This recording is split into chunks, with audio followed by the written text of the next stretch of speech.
Good morning, Det 855. Today we are going to be learning about counter march.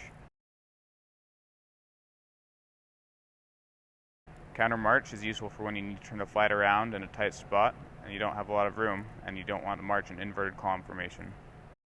This is not a precise movement and can be performed with some flexibility. The command will be called on the left foot as counter march.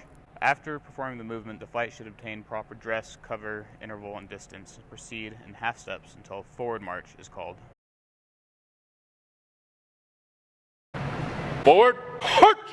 Upon the command, the first element leader will take 4 24-inch steps and pivot 90 degrees to the right. Counter march! He will then march across the front of the flight until just past the third element. Pivot another 90 degrees to the right and then will switch to half steps after passing the last airman in the third element.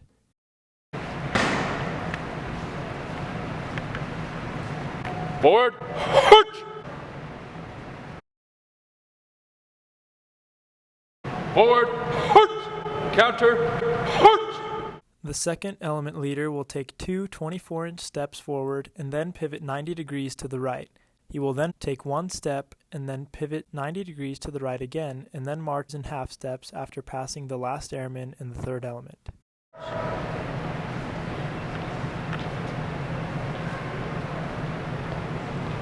Forward march! Forward march! Counter march! The last element leader will take 3 24-inch steps forward and then pivot 90 degrees to the left.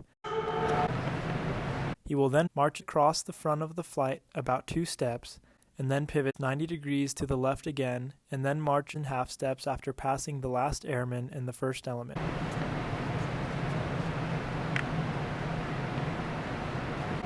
Forward march! We will now demonstrate this movement. Forward